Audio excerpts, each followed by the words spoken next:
Hello and welcome to our 2016 Virtual Summit Series, the very best from the 2015 Out and Equal Workplace Summit. Today's session will be Beyond the Blame Game 101, the intersection of religion, sexual orientation, and gender identity at work. This will be a 75-minute session and will be recorded if you cannot stay on for the entire call. This is a virtual session, so please be sure to use the speakers or headsets on your computer and turn that volume up. We ask for your active participation during this call, so feel free to chat in any questions. We will have live polls during the call, and we hope that you will respond and be a part of our active participation. A few announcements here at Out and Equal. January 25th was our, or rather it's going to be January 28th, so that is a misprint. January 28th will be our monthly town call on recruiting, retention, and promotion for LGBT employees. That will be at 12 p.m. Pacific. We continue our virtual summit series February 2nd through March 17th. February 2nd will be the good, the bad, and the ugly, transitioning and the critical importance of the ally. February 9th, straight talk from teens about having not so straight parents. February 16th will be a case study from Wells Fargo and Marriott. And March 17th will be a case study from the Walt Disney Company. On February 18th, we're very excited to present the kickoff to our Out and Equal Workplace Summit for 2016. February 25th will be our monthly town call on self-ID, and also our global webinar focusing specifically on China. In March, we will have our three-part Building Bridges series. That's rescheduled, so we'll be doing it March 10th, 17th, and 24th. And then March 22nd through 24th will be our executive forum at the Palace Hotel in San Francisco, and it will culminate in Momentum, Out and Equal's annual leadership celebration and gala dinner, also at the Palace Hotel right here in San Francisco, California. May 5th, 12th, and 19th will be our Train the Trainer series for those of you interested in becoming Out and Equal certified trainers. And then, of course, October 4th through 7th will be the 2016 Out and Equal Workplace Summit held at the Dolphin and Swan at Walt Disney World Resort in Orlando, Florida. A special note with that, October 4th will be our day-long Leadership Series seminars. We're very, very fortunate today to have Reverend Mark Fowler and Jean-Marie Navetta join us as our subject matter experts talking about the intersection of religion, sexual orientation, and gender identity at work. My name is Daniel Lawrence Smith, Associate Director of Training here at Out and Equal Workplace Advocates. That's who we are, but we'd like to get a little bit of a pulse on who's on the call. So we'll begin with some of our live polls. Our first question is, what is your role within your company? And feel free to check any that apply and then go ahead and hit submit. So we have training and professional development, human resources, employee resource group member, executive, somebody who works in diversity and inclusion, an LGBTQA employee. Other, please chat that in and we can read that out, or not applicable. So go ahead and put in your answers. We're beginning to see some live results here. We have about 70% of you that have responded, so we're seeing a lot of ERG members, a good amount of LGBTQA employees, people working in training, professional development, HR people. That's great.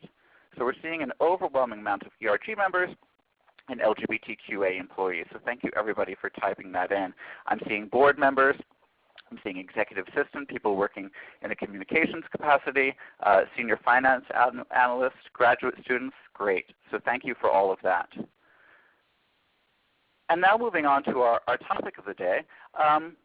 At work, how would you rank the following subjects on how easy it is to be out? So we use number 1 as the easiest. We're talking about religion, sexual orientation, and gender identity at work. And how would you rank those in terms of how easy it is to be out at work? And then go ahead and put in your answers and then hit submit.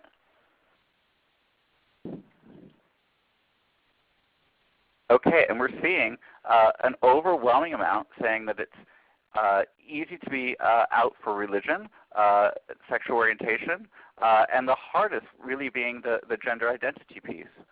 So thank you all for your answers with that. We're now going to move this over and talk about, in your community, rank how easy it is to be out about the same subjects: religion, sexual orientation, and gender identity, again with one being the easiest. How easy is it to be out about those subjects, religion, sexual orientation, and gender identity? Again, put in your answers and then go ahead and hit submit.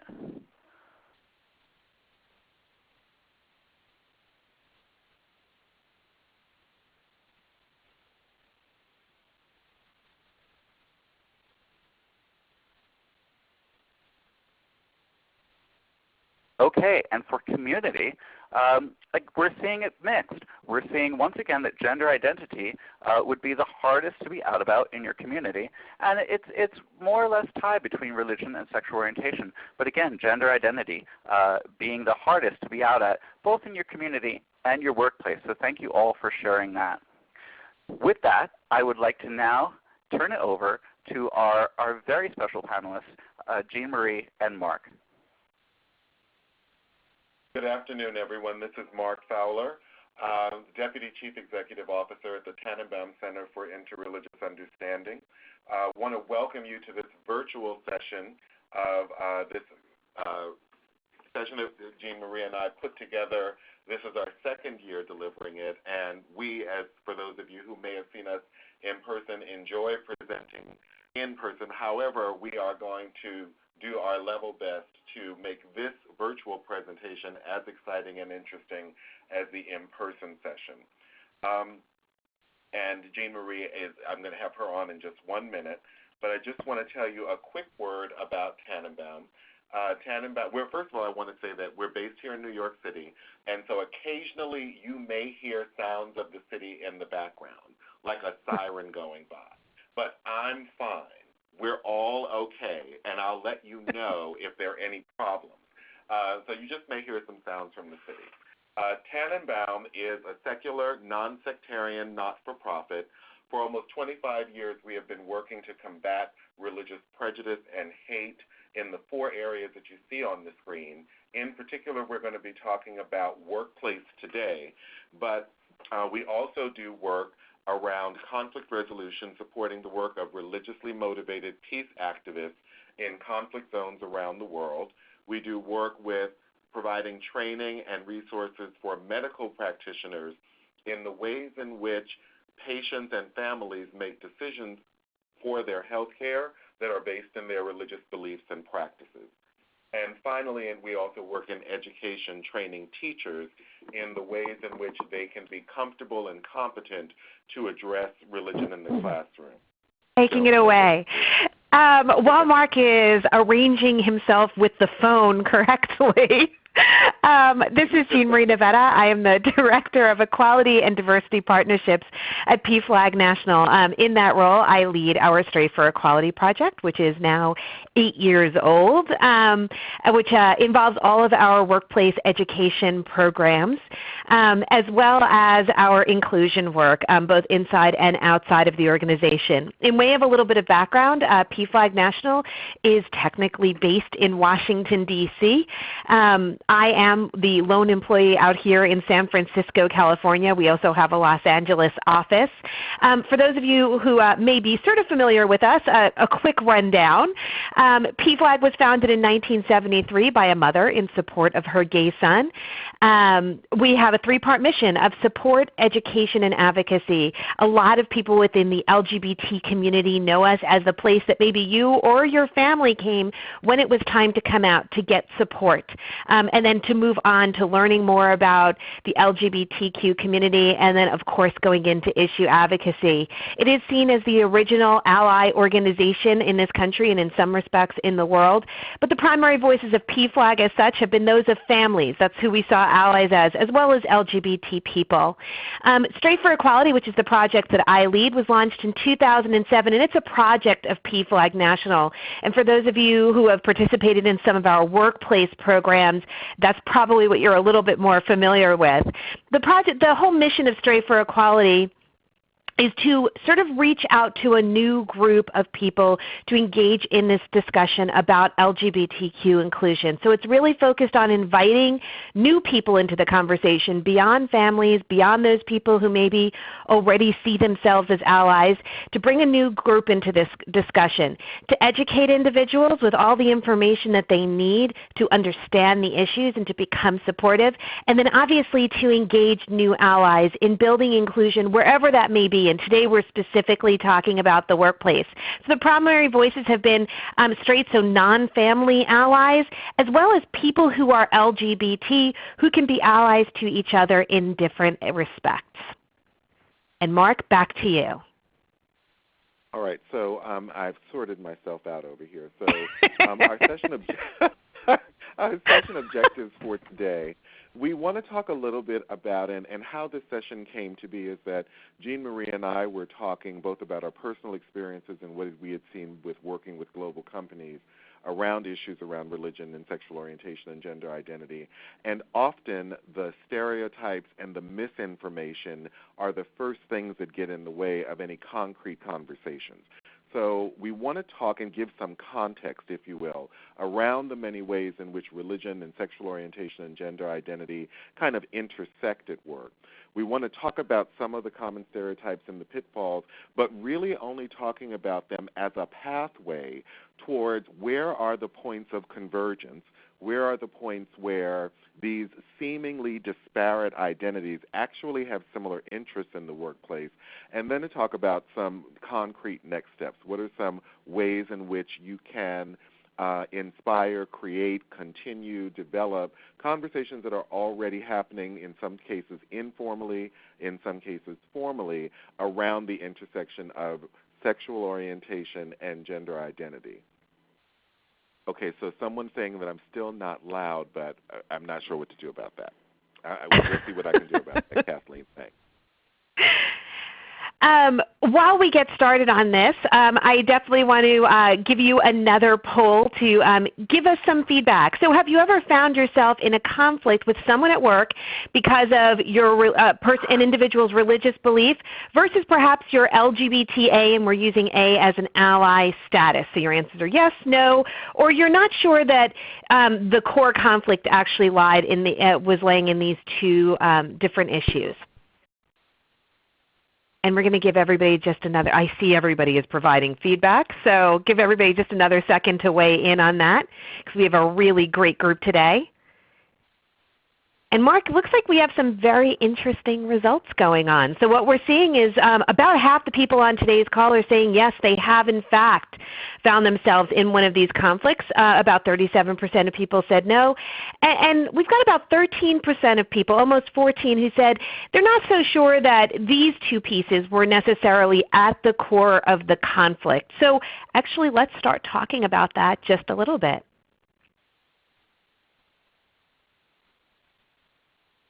And Mark, did I lose you? This is Daniel. I'll just take a moment to remind everybody that we are live tweeting the virtual summit. So please, if you have any comments, hopefully positive ones, feel free to share those out at #virtualsummit16. Okay, I'm back. Okay. And you're back on. Yes, I just hung up and dialed back in. So I'm hoping that this resolves everything. Okay, so in this next section, what we want to do is talk about some of those common experiences, some of the things that we're seeing, some of the conflicts that get reported or get airtime, and then transition over into a little bit more about what are some of the changes that we're missing. So RFRA was all the rage in 2015, was the thing that so many people were focused on. We were talking about it. There were clubs that were created around it, et cetera, and it was a defining moment within this conversation, because what we saw was not just the state trying to balance all of these various interests, but we saw the interests of industry actually chiming in, Apple CEO, et cetera, all saying that it's bad business for you to distinguish one group over another. And so that will continue to unfold over time, because when we have legal statutes, it's only challenges to them that actually let us see how broad and how sweeping that challenge can actually be. And then we had marriage equality. And so for many months, the focus of marriage equality was boiled down to the experience of and shown through the experience of Kim Davis, which is an ongoing conversation, ongoing legal structure. But what we saw from the 30,000 feet view was that we have this now federal legislation, and we see that there is going to be a journey between the marriage, if you will, of the law and feelings about the law and how it actually gets implemented.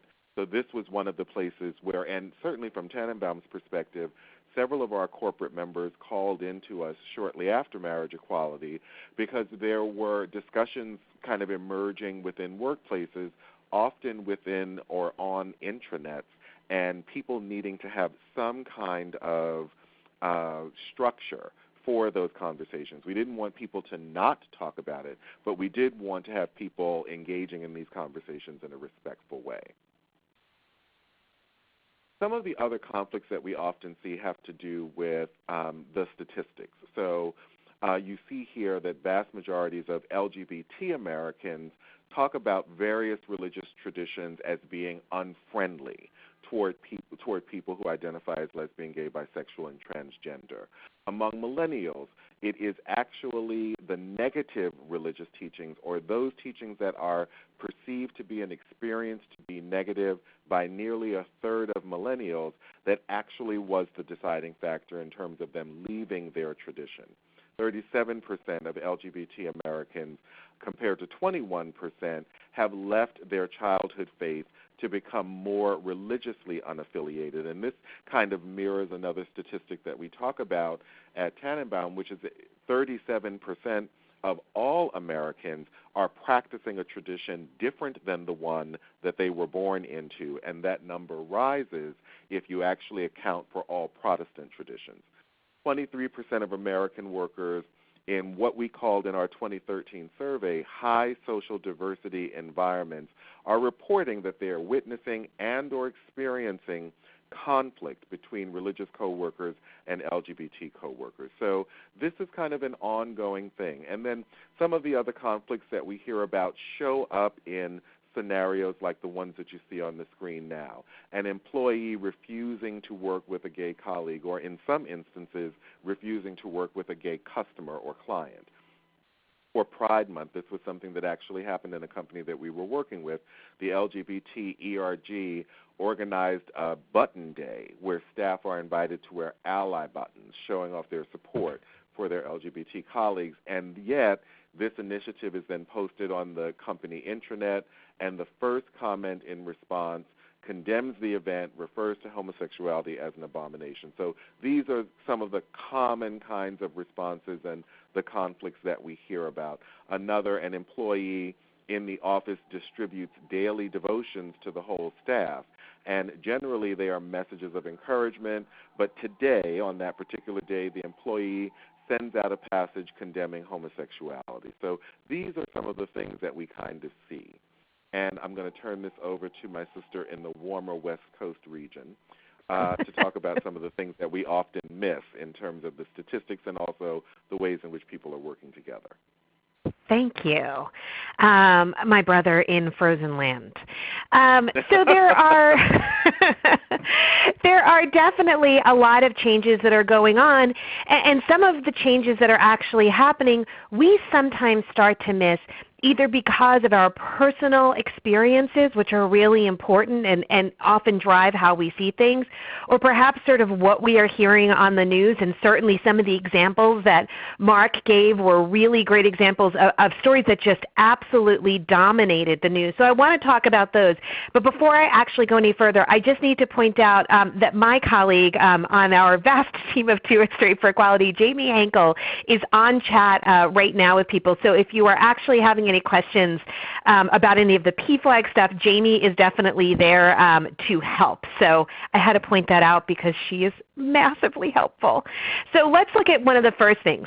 Well, when we look at some of the research that's come out from Pew, we see that there's a whole lot of acceptance sort of building among different faith communities. Now, I don't mean to suggest that acceptance of people who are LGBT, and this particular research only looks at people who are gay and lesbian, is sort of a done deal in a lot of faith communities. I mean, in some it seems overwhelmingly supportive.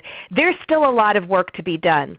But when you see the progress that is happening, it is sometimes not necessarily the progress that we are hearing about in the news. In fact, we're often hearing that it still is a very LGBT versus people of faith kind of conversation.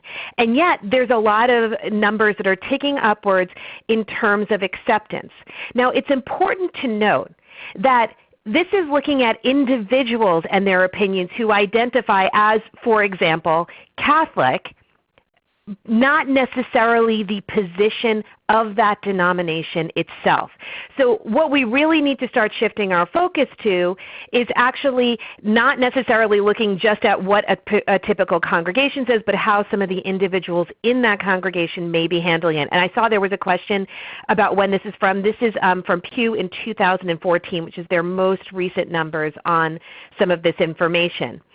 When we look at what happened with marriage equality, again, a lot of the news that we heard was in fact that people of faith were against marriage equality. But if you actually talk to a lot of the activists who were doing marriage equality work, what we discovered was that in a lot of pockets, some of the biggest allies in the fight actually ended up being, in fact, communities of faith. And this research actually came out in 2015 where we saw pretty significant jumps. And in some cases, places where we did not expect to see those, or where maybe some of our stereotypes against certain people exist, in terms of acceptance, which again makes me start to step back and say, am I sometimes being driven by my biases or my assumptions about different people and not by what might actually be happening out there? Another really key piece that we're starting to learn more about is that people of faith, more frequently than ever before, are starting to say that they do in fact personally know someone who is in fact LGBT. Which, for those of you who want to kind of get into like the sociology conversation, we can talk about the importance of contact theory. That if you know someone who is from a group that is different from you, the chance that you're actually going to begin understanding them and seeing them as even a friend increases. So the fact that there are more people of faith saying, yes, I do know somebody, and it's not just sort of this, LGBT people are not this nebulous group of individuals that I hear about, is really critical to some of the changes that are going on. And this is some really positive news. One more thing that really caught my attention last year is that one of the really big headlines that we saw in the news last year was a report that came out from Pew that basically said that the number of people who identify as Christian in the United States is experiencing a sharp decline. And that was kind of one of the interesting headlines from their newest report. The issue was that one of the most interesting data points in that report actually didn't get reported a whole lot, and that was that while the number of people who identify as Christian in the U.S. actually is declining, the number of people who identify as Christian who are also LGB identified has been on the increase. And you could see those numbers on the screen. So in 2013, 42% of people they surveyed said, I am both someone in the LGB community and Christian. And in 2015, that number had gone up to 48%. The rest of the breakdowns for the people they surveyed is on that are on that page or on this slide.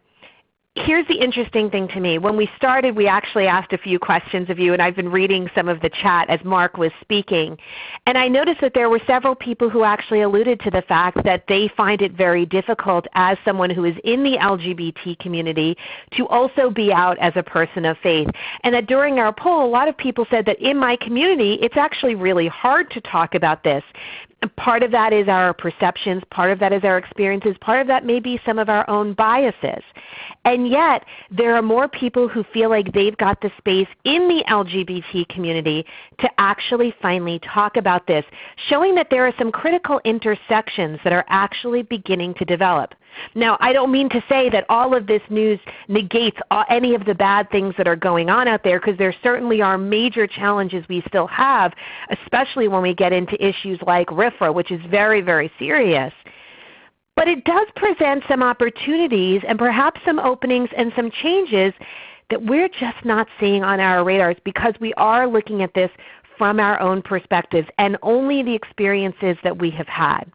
So with that, I'm going to launch into one more poll question before I get to turn this over to Mark, which is, do you feel like some of the positive changes that you've experienced, let me try rephrasing that one. Do you feel like you've experienced any positive changes in your workplace that sort of are in correspondence with the trends that we were just talking about?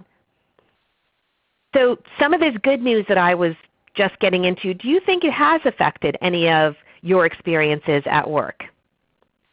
And we'll give that just another second, because I'm seeing people weighing in. And I'll preview this now and just let everybody know. We've got poll questions now, but we're going to be asking for some open-ended responses soon. So get ready. We are very aggressive presenters. And I am going to skip to the results so we can actually show people. So it looks like about half the people on the call are saying, about 50% are saying, yes, I have seen some positive changes. We have about almost 21% saying, no, I really haven't seen a whole lot of it. And there are a handful of people here, about 28% saying, I just haven't had that experience to give me perspective.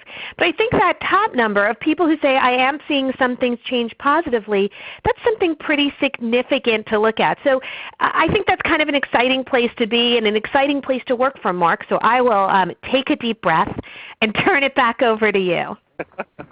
That's great. Thanks, Jean Marie. So we want to talk a little bit about some of where these common stereotypes and where are some of the pitfalls that we actually have to address and figure out how to either go over, go under, go through in order to more proactively address this intersection of religious identity and sexual orientation and gender identity.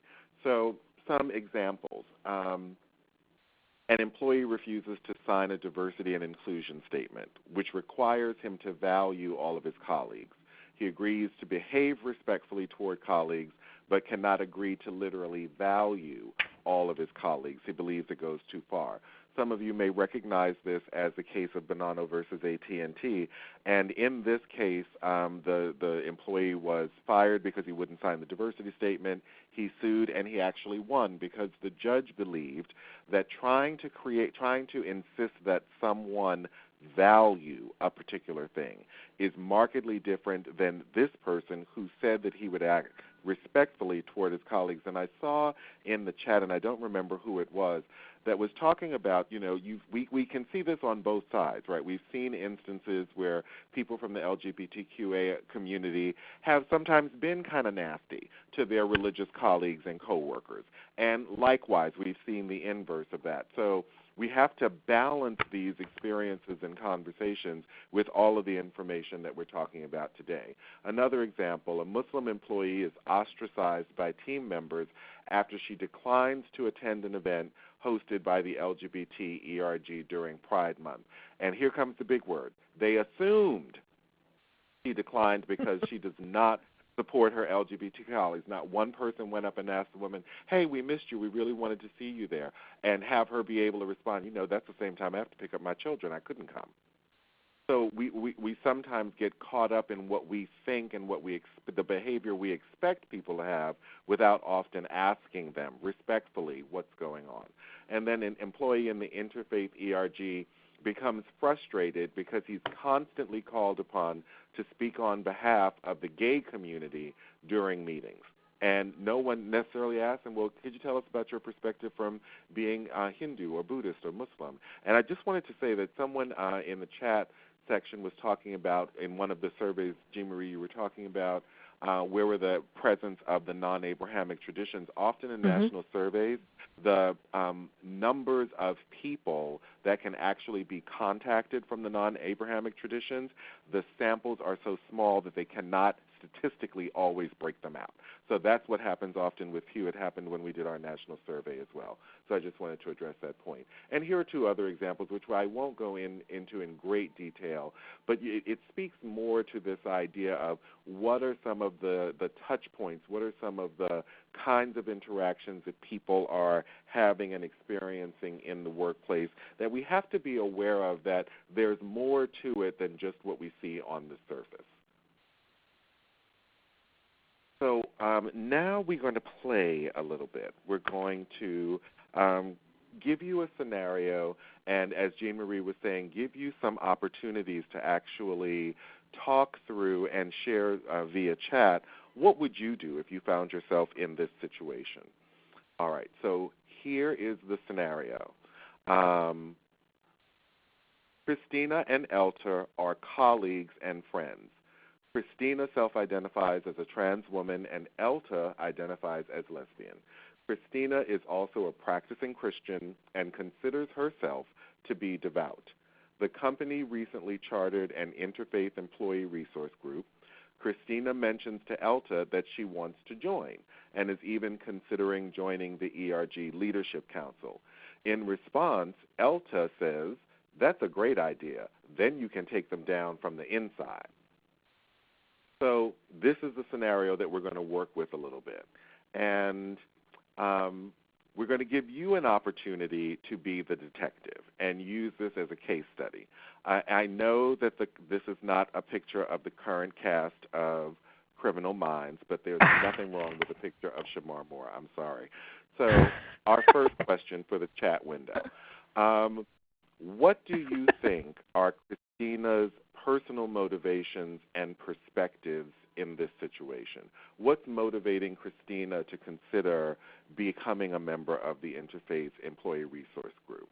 And if people can type that in on chat, I'm going to read a few of our responses out. So one person just said, it sounds like she's genuine in her faith and interested in, and that's why she wants to join the ERG. Someone said she's a devout Christian. Someone said hookups. Someone else also mentioned that she would like to be a part of a community and join in her faith, and that because she identifies as a Christian and LGBT, it's great that she has that space. Someone said to celebrate her faith. Another said to strengthen her faith to connect with other colleagues. Someone did say to keep a check on what. And somebody said to keep a check on what's going on in that faith ERG. A lot of people, Mark, are actually responding and saying basically the reason that Christina is joining is because she wants to just be with people who have a similar perspective when it comes to religion that she does, and this is a great place for her to actually do that. So it looks like what we're hearing mostly from this group anyway, is that she's seeing real opportunities to connect with like-minded people. And somebody actually said it might be an opportunity for her to educate non-LGBTs about her too. Absolutely, absolutely. And there are a number of responses as well. I mean, we can't go through all of them, but one I wanted to also highlight was the idea that she wants to really check in and make sure that this is an inclusive group, that this is a safe space for people who identify as LGBT. Okay, so here's your next question. What information did you use to create Christina's profile? What information do you use to actually come up with the various thoughts that everyone has shared so far? What's your point of reference? And I do recognize that several people said there's just not enough information about Christina to, to be able to make an opinion, an educated guess, and yet we're still doing it.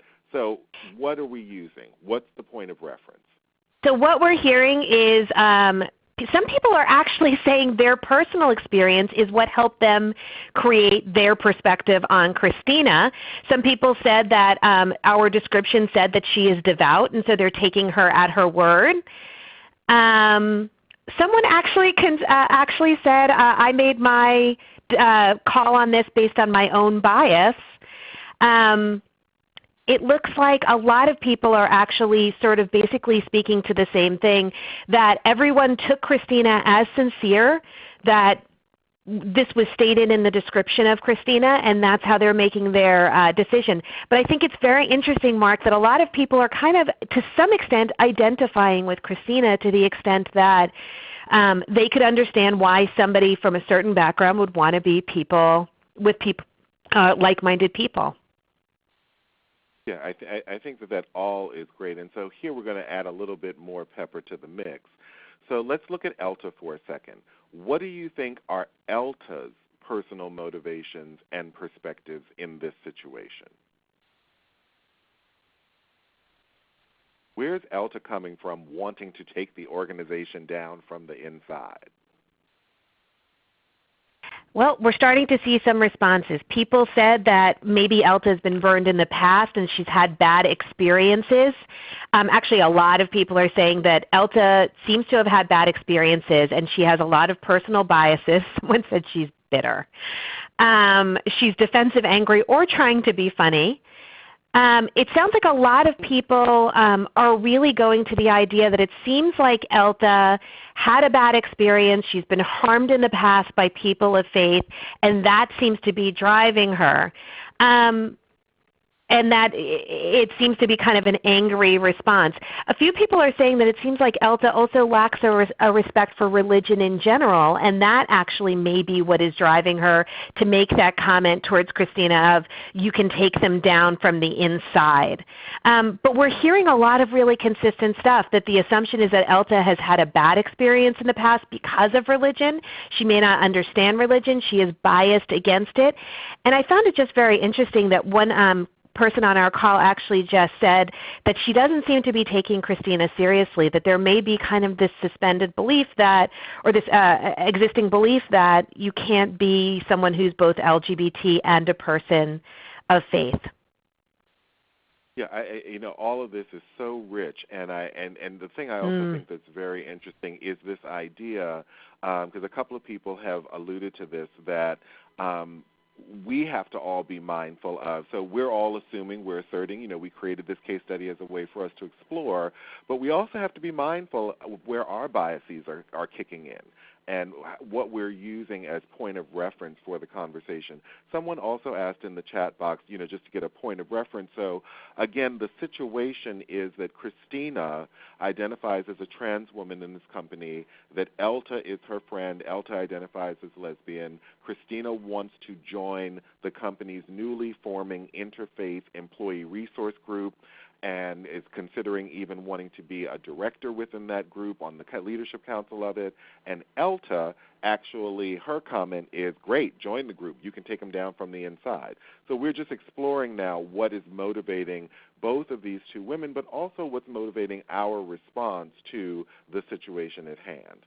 Finally, what information do we use or are we considering when we create ELTA's profile? Because what's interesting to me is that of all of the situations and all of the suggestions that have come up, we didn't necessarily hear about, one person alluded to it about ELTA might be making a joke. But we have to go a particular place given the nature of the webinar, et cetera. So what do you think? What information are we using to create ELTA's profile? So it looks like one person just said we don't really know a whole lot about ELTA, so we're sort of just doing it, based on the comments that the comment that she made. One person said that she made filled in the blank from her own experiences. One person has also suggested that possibly actually ELTA maybe meant to say let's break down barriers, but it was interpreted the wrong way. Although taking them down doesn't sound encouraging to most people. It's interesting. We're actually getting fewer responses on this one than we have for a lot of the other questions, Mark, which I find is really, really interesting.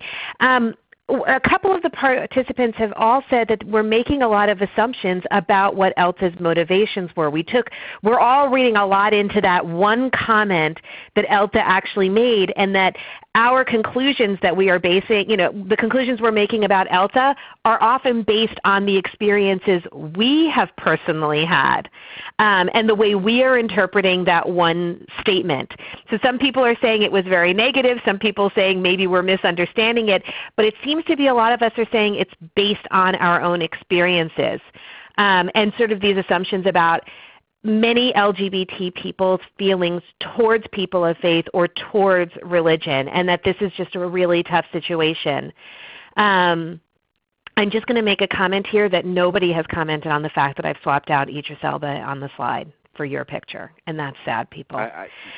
No one has, and again, nothing wrong with Idris. Nothing wrong with Idris. Nothing wrong. But all of the points that I think that are coming up begin to highlight this dynamic that we want to talk briefly about, which is the way in which social identity, in particular when a social identity becomes salient, and how that can inform interactions between colleagues at work. So in this situation, we can look at it from two perspectives. We can say that, and we don't know for sure because these are imaginary people and we'd have to ask them in person, but each one of them, Christina has an identifier, probably religious affiliation, that became salient for her and upon hearing about this interfaith employee resource group. That's something that I want to participate in. For whatever the reason is that we don't fully know, that's something that I want to participate in. And likewise, for ELTA, an identifier became salient for her. It could be biological sex, it could be religious affiliation, it could be race, we don't know. But some identifier became salient for her that had her respond in a way that could be perceived by most to be derogatory. Likewise, as we've been going through this activity and looking at these two characters, there are identifiers that have become salient for us. And neither Jean Marie nor I could say for you which identifiers have become salient for you while we've been doing this activity, but dollars to donuts, some aspect of how you know yourself to be has become present as you look at and consider the actions of these two colleagues. So let me just ask real quick, just with one word, which identifiers have become salient for people as we've been having this conversation around Christina and ELTA? And we can use actually the chat for that. And Mark, you and I have talked about it. I know that for me, my religion, not my sexual orientation, jumps to the front whenever we do this activity. And what we're hearing is we're seeing religious affiliation from a couple, actually from a lot of people, sexual orientation from a handful. Some people have also said age is an interesting one. Some people have said that this has made, age, that their political identities have actually jumped into the front. But we're seeing, honestly, on the chat, what I'm seeing is the majority of people are saying their religious identity is what came to the foreground and became salient, more so than their sexual orientation, although we are definitely getting people who are saying that. Yeah, I mean, and what's fantastic about this conversation is that we can see that, as identifiers become salient, it does color the water a little bit. And if you will, and, this is a case study, so this is kind of a frozen moment in time, but often if you think back to some of the other examples that we talked about earlier in the presentation, that when identifiers become salient, that moment of salience is what's guiding the interaction between the people. Not necessarily their highest self, not necessarily the best person who comes to work every day, but an identifier that may be one that has a history of abuse or neglect or bad treatment, etc. So it's just something that we have to bear in mind, that when these issues come up at the intersection of religious identity, sexual orientation, and gender identity, that we all have a little bit of skin in that particular game. Something that we like to share from Tanenbaum are just some tips and thoughts to remember around respectful communication. In longer presentations, we do a great deal of work around what does respect look like, sound like, and feel like. And imagining that we've already done that work, some reminders are important. One, to avoid assumptions, because we've seen in a lot of the scenarios that we've talked about today thus far, assumptions did take control or had a meaningful part of the interaction. Avoid the spokesperson syndrome and speak in the first person. So in the same way that you don't necessarily want to be called on to be the authority of either your faith tradition or your sexual orientation or your gender identity, that you also don't want to go into your various groups and look for that one person who likes to talk, because we can each speak about our individual experiences, but not one of us can speak for all of us, and we do need to put that pause in as well. The platinum rule. Treat others how they would like to be treated. And that requires us to engage in conversation with people sometimes to find out how do they want to be treated versus what do we actually what is the way we think they should be treated. Another one that I think is the bread and butter of presentations like this is to address behavior and not belief. So often we, can get into very serious issues with colleagues and or coworkers, or even with stances that our companies take because of the belief. But what we want to really look very closely at, and for those of you who are managing people, what you can manage is people's behaviors. You cannot manage people's beliefs. They're free to believe what they want. But what we can do is manage how we treat one another in our workplace settings. And then another one that I think is really important is that in doing this work, at some point you are going to step in it. You are going to say the wrong thing. You're going to have a moment where your salient identity, maybe that's named Tina, is going to come out and take control and say some things that maybe you didn't want to say. What happens next is most important, which is being able to acknowledge and apologize for any mistakes made, because we're all, if you will, working towards diversity and inclusion. We are engaged in a social experiment that has not yet been fully realized on the planet, so there's room for us to be able to give each other a little bit of room. And so now, good sister, I'm going to turn this over to you because I have been rattling on for a while. But it's always been absolutely brilliant. But I just wanted to touch on the point about, what do you mean I'm not the spokesperson for everything? I find that point horrifically offensive.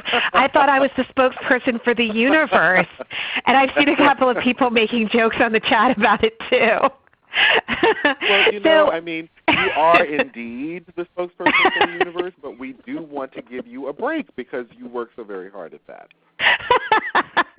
I appreciate that. It's hard running everything, or at least thinking that I do in my own head. I love the respectful communication tips that Mark talks about, and I want to kind of expand upon those in some different ways. I think one of the things that we frequently talk about, especially sort of when we're working in the PFLAG context, is that I think we come into many of these discussions where we are involving sexual orientation and gender identity and faith, looking for sort of very clear lines. And I think one of the things that we have sort of been forced into over time, and I mean those of us who are really interested in finding ways to build these bridges, is the fact that there has been kind of this framework set up for us that there is this either or, that you are either going to be a person who is LGBT or an ally and really true to that, or you are going to be a person of faith.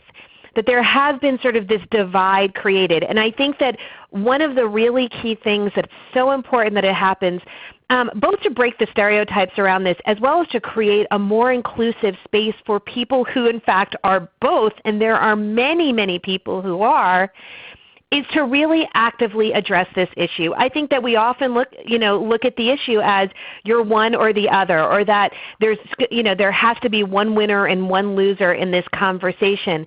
And we need to go into this acknowledging that there are a lot of people who are both, And there are a lot of different ways that we can respond to this issue, and there is no one solution fits all. That we cannot expect to, for example, get on a session like this and get the answer to sort of how to crack this situation when we find it in front of us.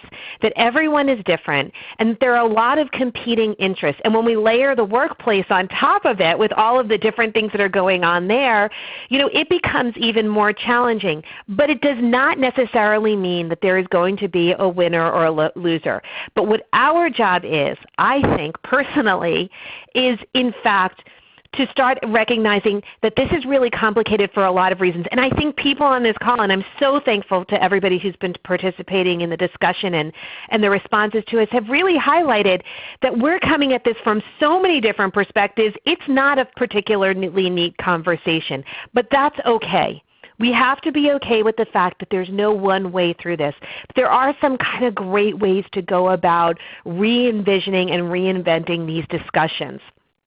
One of those for me really is really paying attention to the reality shift and to the conversation shift. So when I talk about the reality shift, I mean even if our experiences have been typically not necessarily positive when it comes to the conversation about people of faith and religion, and certainly from my personal perspective, it has not always been positive. I have had some very bad experiences in faith spaces. I am still a person of faith.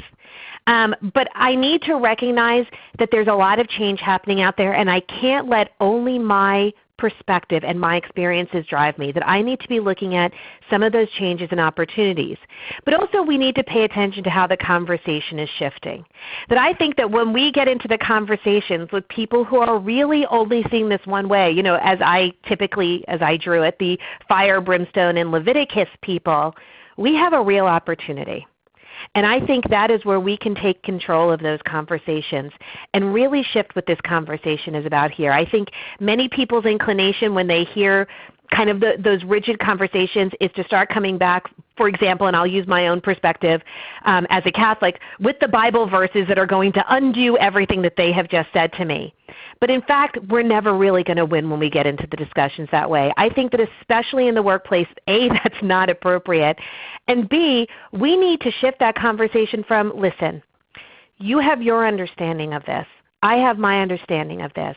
But what we really need to focus on here at work is how we are going to treat people fairly, how we are going to be able to work together even though there may be some differences in how we see the world and who we are, and make sure that everyone here feels included, that everyone here feels that they are being given a fair chance and an opportunity to perform and excel.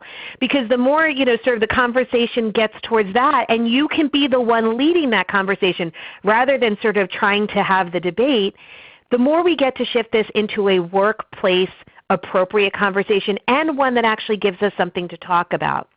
So to that end, there are sort of ways that I think are important when it comes to taking control of your conversations. I think you need to rise above the arguments that many times people have found themselves in. The first one is to watch your language and watch the assumptions that you are actually making about people. One of the really interesting and things that really bothered me about the Kim Davis situation was how very quickly people who did not see eye to eye with her, and I'm assuming that that's a lot of people on this call, right away went to making fun of her. They commented about the way that she looks, about the way that she talks. They made fun of her husband. They made fun of the people who supported her. They made fun of the way she interpreted religion. And right away, that completely cheapened the conversation. It was not the kind of language that we should be modeling. So if we're, we've got to use respectful terms on both sides of this conversation. It can't be, those Christians. We need to really be respectful about how the words that we choose to use in these discussions, not labeling everyone who disagrees with you maybe as an extremist. So be very conscious of the words that you choose to actually pick up. The second thing is in the workplace we need to keep this discussion about behavior, about how do we make sure that we are creating spaces where we can respect each other and respect the fact that we do have differences of perspective and differences of background. But in the context of the workplace, we need to be behaving in a way that is in line with organizational values and codes of conduct, and recognizing that everybody brings something different to the conversation. I'm also a really big fan in not taking the bait on those no-win debates.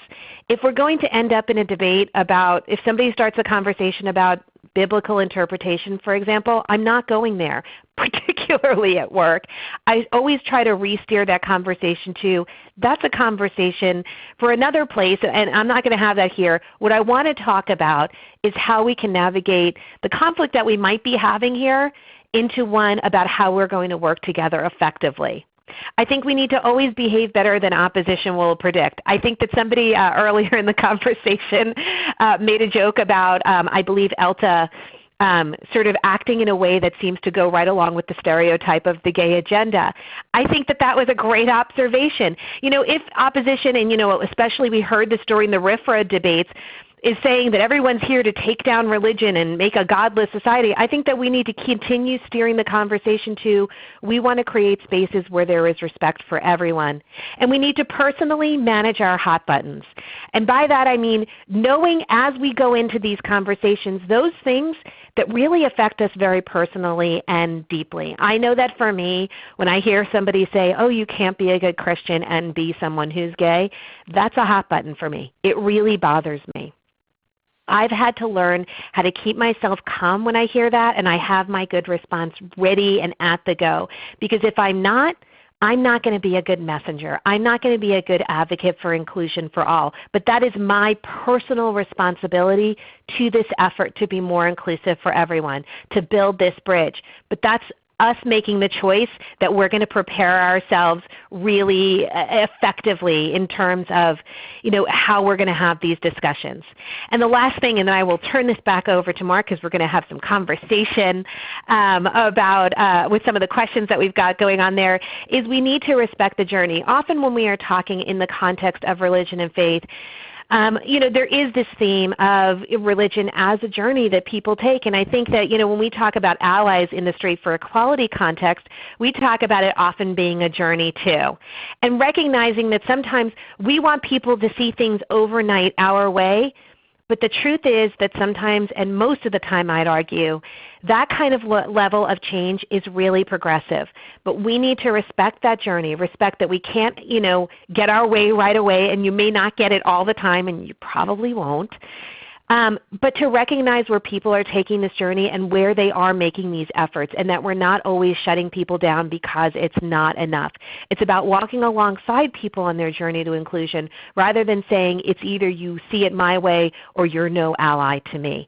And we need to do the same with them. We also need to be willing to listen just as much as we talk, if not more so. So really make sure that you are respecting the fact that this takes some time. And with that, Mark, you could tell everybody about how we do work, and we do work together too. Yes, absolutely. So what you see on the screen are our respective websites, Tanenbaum.org and straightforequality.org, where you can find out more information about the work that we do with global corporations and large not-for-profits. And additionally, this relationship that Jean Marie and I have had, we make it public. And on the Straight for Equality website, starts rumors. We might as well just come out about it. Jude is fine with all of this, but we've actually come up with some in-person offerings that you can check out there at straightforequality.org/faith partnership, and those are some in-person trainings and consulting that we do. So why don't we now go to questions? And I don't remember exactly how we're going to do this. How are we going to do this? Sure. We have a lot of questions, and I'm happy to read them off to you, and we can start out. There's been so much great interaction in the chat box.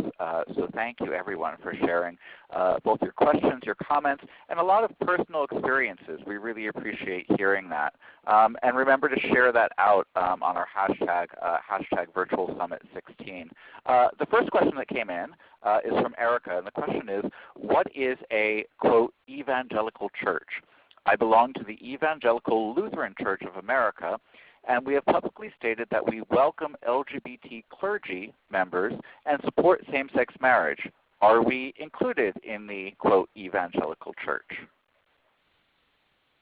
So, Mark, do you want to do that one? Yeah, I'll try. When we talk about the perspective of the evangelical, the person who evangelizes and shares the good news, that is an aspect of a variety of traditions, including Lutheran, but often the shorthand becomes evangelical Christians, meaning those who may be a little bit more conservative, may be in other Protestant denominations, not per se Lutherans. So it unfortunately, and I'm glad that the question has come up, because one of the things that we have to always be mindful about is the huge diversity within Christianity, and that often we're sometimes using language that we think is accurate and applicable to a quote-unquote enemy, but we're actually sometimes using shorthand that might offend an ally. So I hope that clarifies it a little bit. Great. There were a few questions that came in specifically about one of the charts that was used earlier, and I believe it's this one that I just pulled up. And it pertains to the next 3 questions or so here. The first of which says, well, some are about what the control group is and if this was a study of only the LGBT community. And then the third being more specific, saying 9 out of 11 of these categories are Abrahamic. I might be mispronouncing that. Abrahamic. And where are the non-Abrahamic religions represented in this chart? The first issue I could actually address, and Mark sort of spoke to that the later question, but we can mention it again for anyone who didn't catch it. So the first thing is that this research comes out from Pew. So if you want to actually look at the full data sets and all the information, I encourage you to go to the Pew website and definitely start poking around, because they have some really, really interesting additional follow-up questions. It'll also give you information on the sample size, which I apologize I do not have in front of me, but this is one of their bigger reports. It's the Pew Research Center is what you're looking for. And they do, unfortunately, actually look at the research in terms of only homosexuality. They're beginning, I think, to start talking a little bit more about people who are trans identified and questions on that. But most of or actually all the questions that I know of so far, and they even in one of their more recent studies talked about the challenge around some of the questions on getting input on the specific area of inclusion of people who are trans, actually do have to do with sexual orientation. There is actually a later question, and I was going to bring it up saying, what about the T? So where are we seeing transgender represented in all of this conversation? Yes. There's several. So if you want to look at any of the data, you should go to Pew Research. I was just Googling to make sure I was giving it out right. It's Pew, P-E-W, research.org. And if you start, there's 2 places that you should definitely shortcut to once you get there. The first one is at the bottom. They have all the different topics. So you can click on reports on social issues, and then it will take you into LGBT. You can also click on religion, and it will take you to a lot of the results on that. And I encourage you to actually go on that for specific questions about the data, because then you can see exactly what their explanations on how they broke out the sets and sample sizes, and including questions about people who are trans, is all in there. Great. So the question came in a few times, specifically around the question of how to really handle that question of what church do you attend, and some more about coming up with the right responses when you find yourself in that awkward intersection between your sexual orientation and your faith, specifically in the workplace. For me, I think the best place to start with how to answer that question is, what's the authentic answer? So if the authentic answer is, I don't go to church, then you want to actually think about, what do you want to say about that to a colleague / friend in the workplace. And I think that one of the things that I noticed in the chat, there were several people who were sharing some very deeply personal experiences that they have had around religiosity throughout their lives. And I want to suggest that sometimes sharing this information or even answering a question like what church do you go to, again, has other things become salient, and wondering if those past experiences are coloring the current moment. So I think it's important to start with that authentic response. I also think it's important to remember that we're all on a spectrum of experience. So I know that there are, any number of people, dear friends of mine, et cetera, who have had horrible experiences with religion, religiosity, churches, mosques, synagogues, temples, et cetera. However, there are also a list of narratives, and on another side of the spectrum, people who have had really great experiences. And I do think that there's a space for us to share some of that, not as model like this is the way it should be, but just to open the window a little bit that there is more than the one perspective. Yeah, I totally, as always, I completely agree with you, Mark. And I think acknowledging, and I think this is something that we can be leading in our organizations as we're talking about ways to be more inclusive. I've seen lots of people in the chat saying that question should never be allowed at work, and perhaps that actually may be the case may be the case.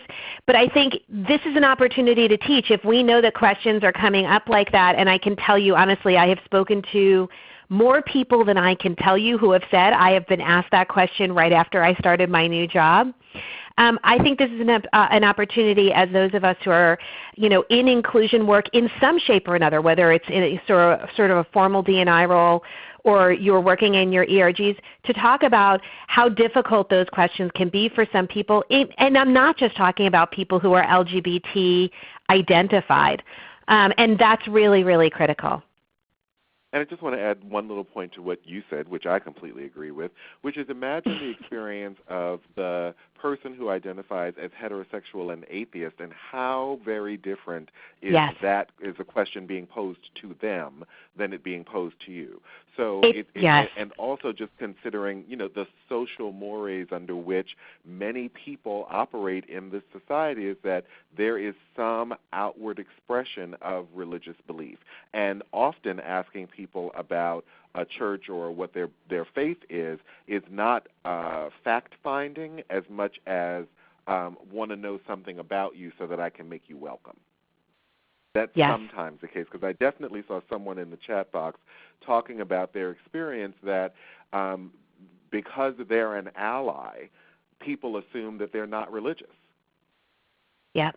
And so it's the connections that we're making and just being mindful of them and maybe slowing down the tape a little bit.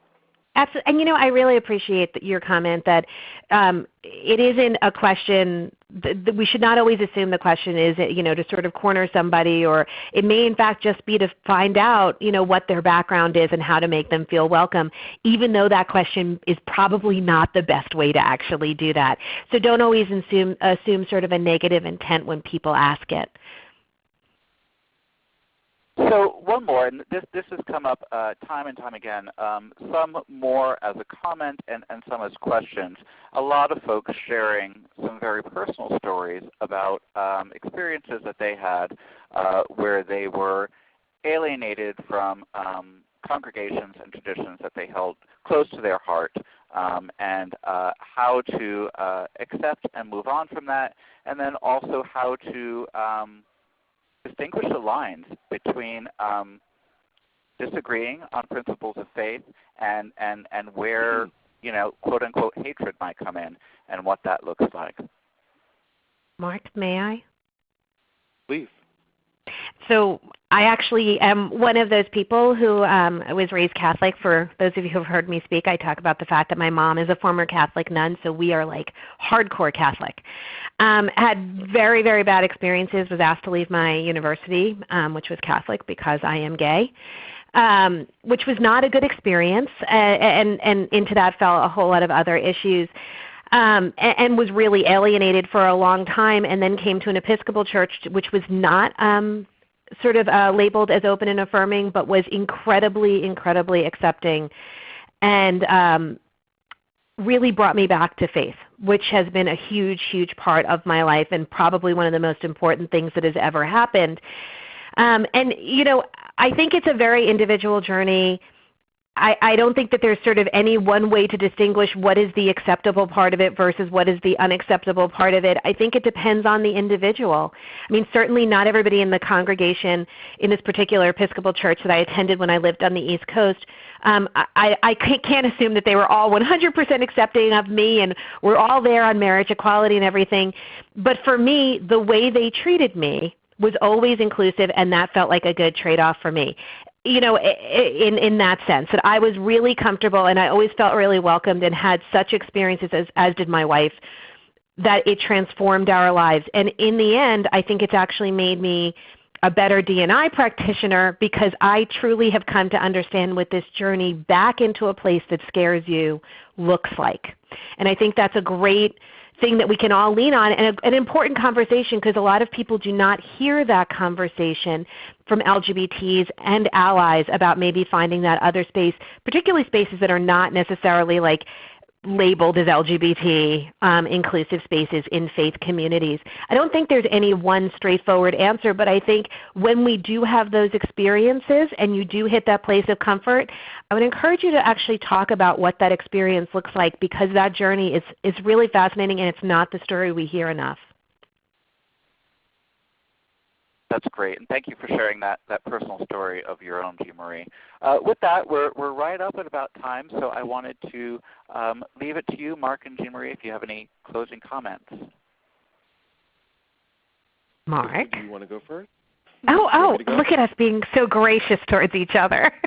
Well, I just want to thank everybody. While Mark has been speaking, not that I don't hang on every word he says, I've been reading some of the comments and questions to the best of my ability because it's going really fast.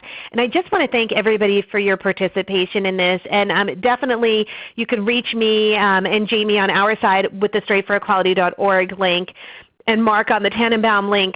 Would love to continue these conversations, but I encourage you to have these conversations more in your own spaces because I think, and I speak as somebody who identifies as gay again, I don't think we have created a safe enough spaces to talk about what sometimes this feels like in our own communities and some of the barriers that we have put up, and we need to do a better job because inclusion just doesn't mean picking and choosing. It means inclusion for everybody, and we're in a position to start really leading that both external to our community as well as internally too. So thank you so much for all your insight. This has been such a good learning experience for me.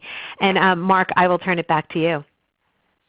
I just want to thank Pat and Daniel and everybody at Out and Equal for asking us to do this. Of course, my dear sister on the other coast, because it's always a joy to present with you. I think a closing remark for me, I would reiterate what Jean Marie shared around sharing stories and this particular story because this is one that does not necessarily make its way into the women's ERG or into any of the other ERGs that you may be a member of or have thought about being a member of, but it's a narrative that does not have to be locked into the LGBTQA ERG. It is a narrative that's important to tell. I am an interfaith and interspiritual minister who comes from a Presbyterian and mixed Protestant and African traditions and some other stuff thrown in, and it is a journey. And I'm glad for every experience that I've had. I'm glad for the journey to come, and I am not just hopeful, but I'm excited because there was a time where we wouldn't be able to even have these conversations, that there were so very few options when someone was turned out from their house of worship, and that is no longer the case in the way that it was many years ago. So I thank those ancestors who allowed us to have this moment together, and if you do have any questions or queries about ways in which we can help you from Tanenbaum, please do get in touch.